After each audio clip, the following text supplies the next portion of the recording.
This channel does not promote any violent, harmful, or illegal activities. All content provided by this channel is meant for an educational purpose only.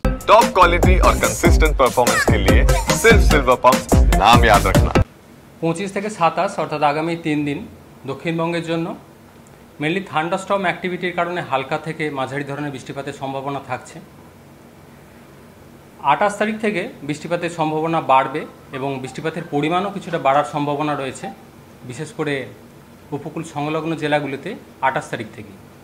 এর কারণ একটা নিম্নচাপ তৈরি হওয়ার সম্ভাবনা রয়েছে, যেটা উত্তর বঙ্গোপসাগর এবং পার্শ্ববর্তী ওয়েস্ট সেন্ট্রাল অর্থাৎ পশ্চিম মধ্য বঙ্গোপসাগরের কাছাকাছি।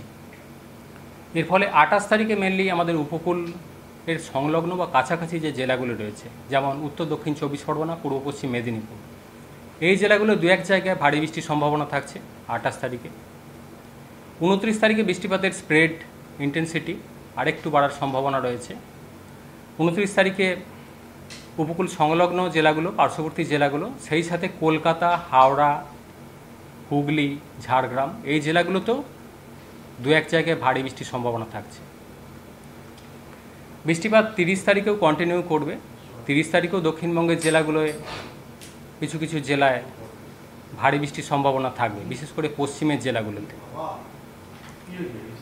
31 তারিখেও বৃষ্টিপাতের পরিমাণ বেশি থাকবে, তবে কিছুটা পরিমাণ কমবে 31 তারিখ নাগাদ।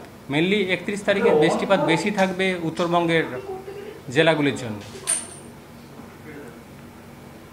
মৎস্যজীবীদের জন্য সমুদ্রে যেতে নিষেধ করা হয়েছে 28 তারিখ থেকে পরবর্তী কয়েকদিন, আনটিল ফার্দার নোটিস।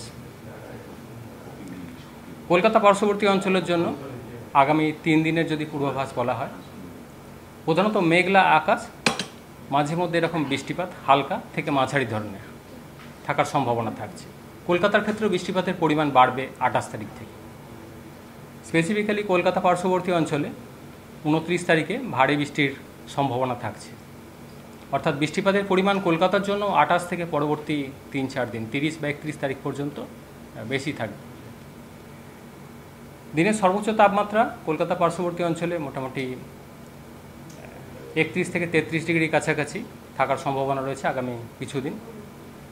সর্বনিম্ন 26 থেকে 25 ডিগ্রি কাছাকাছি থাকার সম্ভাবনা। উত্তরবঙ্গের জন্য 25 থেকে 28 তারিখ পর্যন্ত প্রধানত বিক্ষিপ্ত ধরনের বৃষ্টিপাতের সম্ভাবনা থাকবে। 28 তারিখ থেকে কিছুটা বাড়তে শুরু করবে উত্তরবঙ্গে বৃষ্টিপাত। 29 তারিখে গিয়ে উত্তরবঙ্গে দু এক জায়গায় ভারী বৃষ্টির সম্ভাবনা থাকবে, মেনলি জলপাইগুড়ি, কোচবিহার, আলিপুরদুয়ার, এই জেলাগুলোয় দু এক জায়গায় 29 তারিখ নাগাদ। 30 তারিখে উত্তরবঙ্গে বৃষ্টিপাত আরও বাড়বে। জলপাইগুড়ি, কোচবিহার, আলিপুরদুয়ার, এই জেলাগুলোয় দু এক জায়গায় ভারী থেকে অতি ভারী বৃষ্টির সম্ভাবনা থাকবে উত্তরবঙ্গে, এবং উত্তরবঙ্গের অন্যান্য জেলাগুলোয় 30 তারিখে দু এক জায়গায় ভারী বৃষ্টির সম্ভাবনা থাকবে। 31 তারিখে মেনলি বৃষ্টিপাত বেশি থাকবে উত্তরবঙ্গের উত্তরের জেলাগুলোয়, জলপাইগুড়ি, কোচবিহার, আলিপুরদুয়ার, এই জেলাগুলোয় দু এক জায়গায় ভারী থেকে অতি ভারী বৃষ্টির সম্ভাবনা। দার্জিলিং, কালিম্পং, এই জেলাগুলোয় দু এক জায়গায় ভারী বৃষ্টির সম্ভাবনা। অর্থাৎ বৃষ্টিপাত বাড়তে শুরু করছে 28 তারিখ থেকে মেনলি। সেটা শুরু হচ্ছে দক্ষিণবঙ্গের উপকূলের সংলগ্ন জেলাগুলি দিয়ে, ধীরে ধীরে সেটা উত্তরের দিকে ক্রমশ অগ্রসর হতে থাকবে। 29 তারিখে বৃষ্টিপাতের স্প্রেড দক্ষিণবঙ্গে 29-30 বেশি থাকবে, ভারী বৃষ্টির সতর্কতা থাকছে। উত্তরবঙ্গের জন্য বৃষ্টিপাত মেনলি বাড়ছে 29 থেকে, এবং 29 তারিখে কয়েকটা জায়গায় ভারী বৃষ্টি, 30-31-এ গিয়ে উত্তরের জেলাগুলো দু এক জায়গায় ভারী থেকে অতি ভারী বৃষ্টির সম্ভাবনা থাকছে। বর্ষা কেরালায় প্রবেশ করেছে 24 তারিখে, যেটা স্বাভাবিক 1 জুনের কাছাকাছি থাকার কথা, তার বেশ খানিকটা আগেই প্রবেশ করেছে। আগামী 3 দিনে আমাদের উত্তর পূর্ব ভারতের যে রাজ্যগুলো রয়েছে কোথাও কোথাও বর্ষা প্রবেশ করার সম্ভাবনা থাকছে। আমাদের দক্ষিণবঙ্গ বা উত্তরবঙ্গ স্পেসিফিক এখনও বলা হয়নি, উত্তরবঙ্গে জেনারেলি বর্ষা আগে প্রবেশ করে। তো আগে আমাদের উত্তর পূর্ব ভারতে বর্ষা প্রবেশ করলে তারপর স্পেসিফিক আপডেট দেওয়া হবে। উত্তর পূর্ব ভারতের জন্য আগামী 3 দিনে কিছু কিছু অংশে বর্ষা প্রবেশ করার সম্ভাবনা রয়েছে নর্থ ইস্টার্ন স্টেটগুলোর জন্য। যে নিম্নচাপটি রয়েছে সেটা কি কোনো রকম ঘূর্ণিঝড়ে রূপান্তর হওয়ার সম্ভাবনা আছে? না, এখনো পর্যন্ত আমাদের বে অফ বেঙ্গলের যে সিস্টেমটার কথা বলা হয়েছে সেটা 27 তারিখ নাগাদ নিম্নচাপ তৈরির সম্ভাবনার কথাই বলা হয়েছে। এখনো পর্যন্ত সেরকম ইন্টেন্সিটি সেভাবে কিছু বলা হয়নি, তবে মনিটর করা হচ্ছে কন্টিনিউয়াস। সেটা সিস্টেমটা ফর্ম হয়ে গেলে তার ফার্দার ইন্টেন্সিটি বা ট্র্যাক আরও পরিষ্কার হবে। এখনো পর্যন্ত লো প্রেসারের কথাই বলা হয়েছে 27 তারিখ নাগাদ, এবং প্রভাব মেনলি ভারী বৃষ্টি, দক্ষিণবঙ্গে ভারী বৃষ্টি এবং উত্তরবঙ্গে কোথাও কোথাও ভারী থেকে অতি ভারী বৃষ্টি আপাতত এখনো পর্যন্ত যা আছে।